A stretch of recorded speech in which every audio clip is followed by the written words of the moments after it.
And good morning. Welcome to the Center for Spiritual Living, where all that we ask of you is that you stay open to the possibility of changing your entire life by changing the topic for today.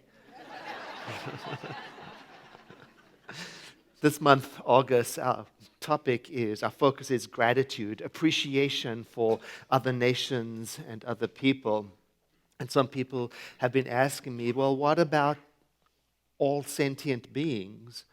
What about the planet that we live on and nature? Well, that's where our attention turns next month, September 2019. The focus is stewardship of our planet.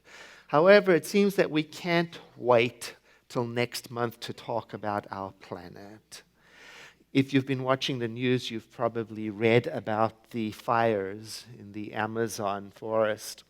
And one of the newspaper headlines speaks to the significance of these fires by saying the lungs of the world are burning. The world's largest rainforest cleanses our atmosphere, and when it burns, the fires release carbon dioxide into the atmosphere. It really is a world issue. The fires are large enough to be seen from space and serious enough that an aircraft from Sacramento has been deployed to help combat the fires. Now, as you may know, in our nation, there is disagreement about everything, you know, including whether or not climate change is real. And then when you put that alongside the tragic events of our world, it generates a lot of division and fear and frustration and anger. The author Charles Eisenstein posted a video on YouTube just very recently talking about how he is feeling these waves of helplessness and grief and asking the question, what do you do with all of that energy? And he's come to the conclusion that although these are very real and very honest feelings, they can also function like a trap or a diversion by turning the grief and helplessness into rage that causes people to look for someone to hate, someone to blame. Now, he isn't denying the feelings of grief and helplessness, but he is at the same time recognizing the potential detour to rage and hate, and how when he does take that detour, it makes him less powerful, less capable, less helpful, more hopeless. So the question is, what solutions does rage seek for us? Oh, I think rage invites us to fight. Find an enemy. Win a war. And when the war is won against whomever it is, the problem often remains unsolved. Because, as Charles says, the rage diverts our attention from the larger issues, for example, the economy of greed, the global debt regime, the ideology of an earth as a lifeless object that must be exploited. The problem, Charles says, is that even if we win the war, even if we remove the guilty party, what often happens is others rise up to take their place because what hasn't changed is the mindset that caused it in the first place. We call that consciousness. And so being a religious scientist, and that's what we call ourselves here at the Center for Spiritual Living, being a religious scientist calls us to a very specific kind of action. Our work is to change our personal consciousness in order to change the global consciousness, in order to change the world. And that is something that all of us can be part of.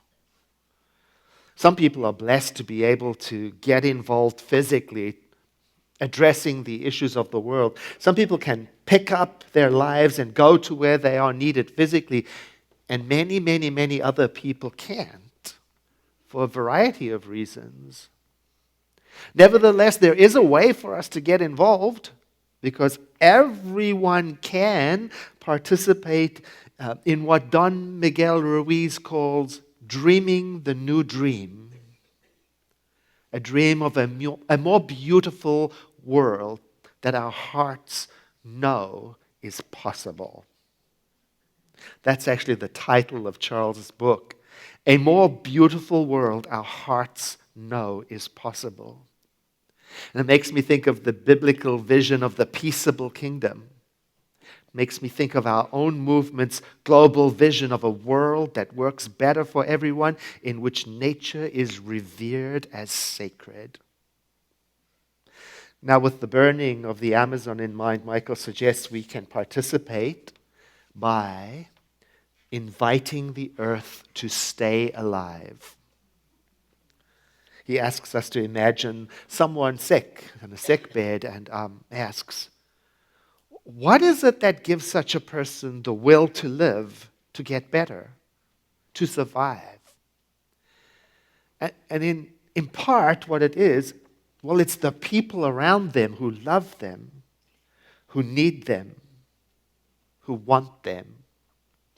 The feeling of gratitude and respect and encouragement, these fuel the consciousness and the action of healing, community, caring, interdependence, connection, honor and blessings and loving kindness. He says we can be that for our planet.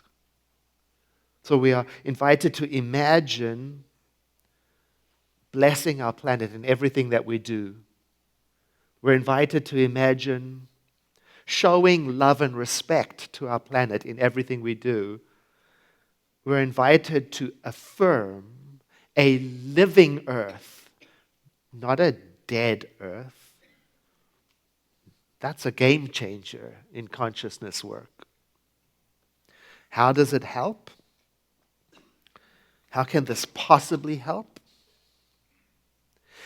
Well, Charles Einstein says that he trusts the principle of morphic resonance. Morphic resonance is a theory that says when a change happens anywhere, it creates a field, like an energetic field or a pattern, so that similar change can happen elsewhere. We call that a change in our mental equivalent. That's our language. Same thing. A mental equivalent is what you and I accept as normal. And when we change what we accept and allow and permit to be normal, we create a pattern for further change to take place. And a change in our mental equivalent is a change of perception that orients us in the direction of the change and growth and wholeness we wish to see emerge. Charles Eisenstein describes it as a change on the level of heart. He says, I don't know how specifically this change will change the situation in Brazil, but I've learned to trust. I'm learning to trust this causal principle. Trust the causal principle. He's speaking our language. We call it consciousness. And we are learning to trust consciousness. I like to say, I trust consciousness to do the heavy lifting when I don't personally know what to do. And so I'm remembering my job is to lift up the level of my consciousness as high as I possibly can. And to get to that high vibration in consciousness about the issues of the world, I may have to put down my grief, my anger, my fear, my disappointment for a moment, because I cannot take them with me into the temple of my creative heart, not if I want to create a war-free zone. And if I find myself not ready and not able to set aside my grief or frustration because it's too overwhelming, then my work is to get help. So I don't have to do it alone. And the resources are everywhere. I can get assistance. Our telephone ministry of prayer, our online prayer request, our after-service prayer. There's all kinds of resources. And then when I am ready to go into the temple of my creative heart, that's where I can expect to meet intuition and my innate knowledge. That's where I'm going to find the prompt for what is mine to do. And don't you know that what is mine to do is not the same as everybody else's? It's not the same for everyone. That's another thing I've had to humbly learn to respect, to trust diversity and complexity. All the different conflicting opinions and ideas that exist, and to appreciate that it's all part of some unfathomable interconnectedness, and for me to stop trying to make everyone and everything be the same according to my idea.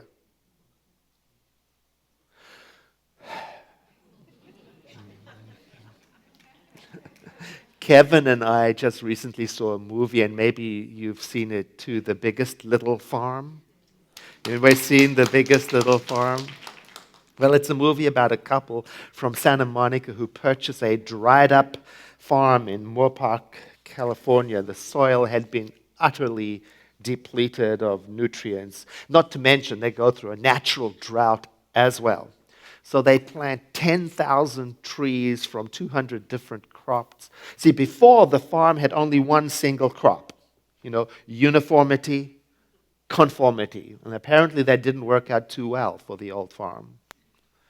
So it took them 7 years to bring the balance back to the land so that a complex and diverse ecosystem could establish itself as a living, self-regulating system of friends and perceived enemies, all with their part to play for the greater good.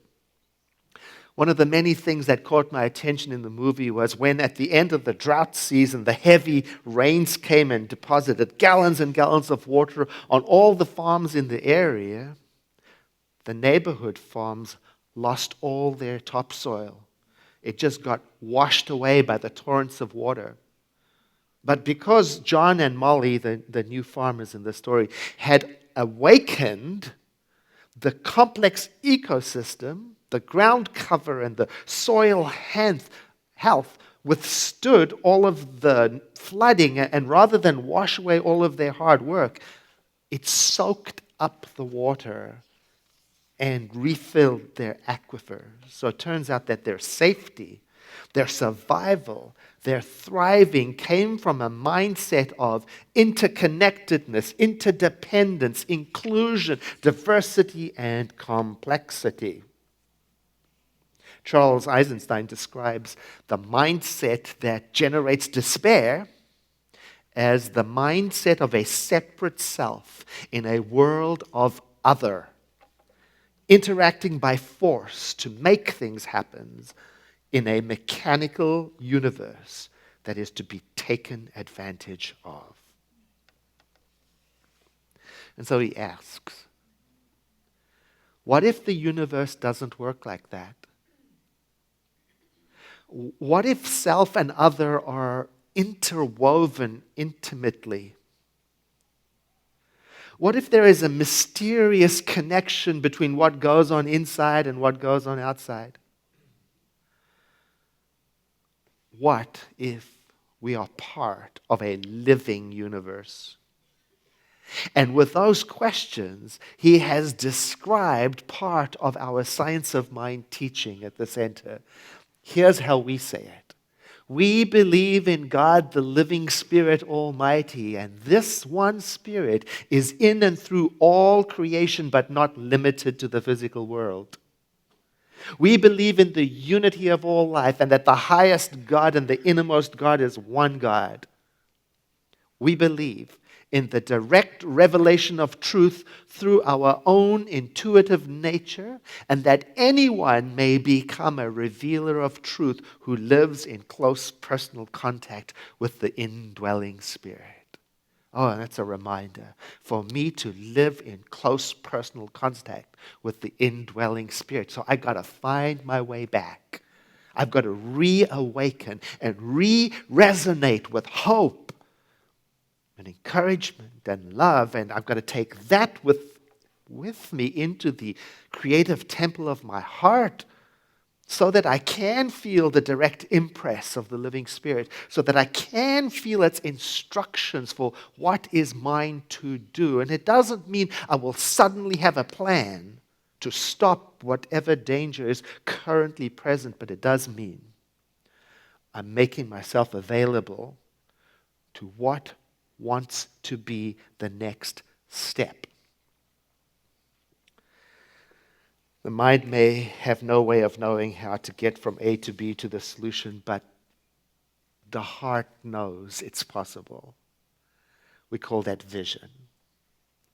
In that movie, The Biggest Little Farm, in those 7 years that they took to reestablish the balance, it wasn't easy. It didn't just go easily because so many of the systems were broken, out of balance. And as they reawoken, too many snails destroy too much foliage, too many birds eat too much fruit, too much dung creates too many flies, too much moles eat too many roots of the trees, and the farmers become overwhelmed, running on empty, chasing after solution, one problem after another, until they learn to stop. Stop fighting. They had to stop waging war on what seemed like one enemy after another. They had to avoid buying into the mindset of eliminate the threat. They had to wait, watch, and listen to the wisdom that wanted to emerge. And I won't ruin the movie for you, but something wonderfully organic happens. So, even though my mind may not have the understanding of how to get from here to there, I must stick with what my heart knows is possible.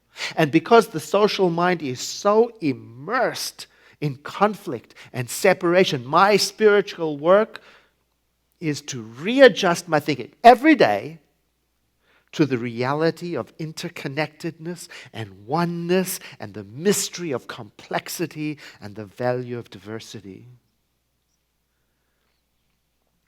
Charles ends his video with a beautiful request to us. Please, do not take the bait offered that comes along with life's tragedies, the bait that diverts us to hatred and blame.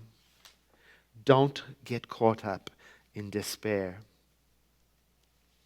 It's not that these are not real and deep feelings and responses. They are normal. They're part of the human condition called caring. And right now, as agents of change, we need each other's highest vibration, strengths. Strength not to wage war, but to stay loyal to what our hearts know, to stay open to the prompting of Spirit within, to develop a naive optimism, and to trust that there is an intelligence operating in life, an intelligence that is not separate from life, but one that runs its holiness through us whenever we turn to it. An intelligence that knows how and where to use you and me in revealing wholeness. Spiritual practice is not a substitute for action.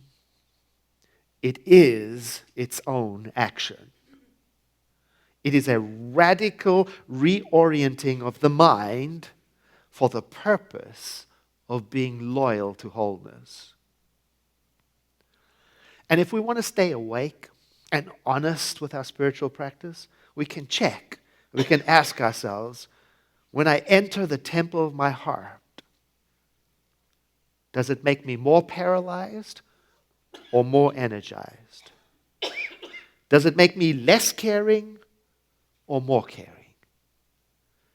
And we can be our own judges and evaluate the experiment of consciousness. Together, I believe, even right now, we are creating a new normal, and I believe that we need each other's encouragement in the form of the highest energy we can attain. I invite you to breathe in with me and exhale, letting your eyes close as I read to you this Hawaiian prayer. Let us give thanks for the world around us. Thanks for all the creatures, stones, and plants. Let us learn their lessons and seek their truths, so that their path might be ours, and we might live in harmony, a better life. May the earth continue to live. May the heavens above continue to live. May the rains continue to dampen the land. May the wet forest continue to grow. Then the flowers shall bloom, and we the people shall live again. Let us give thanks for the world around us. Thanks for all the creatures, stones, and plants. Let us learn their lessons and seek their truths, so that their path might be ours, and we might live in harmony, a better life. May the earth continue to live. May the heavens above continue to live. May the rains continue to dampen the land. May the wet forests continue to grow. Then the flowers shall bloom, and we shall live again. To bring our time of prayer and contemplation to an end, I invite you to breathe in deeply with me and to sigh.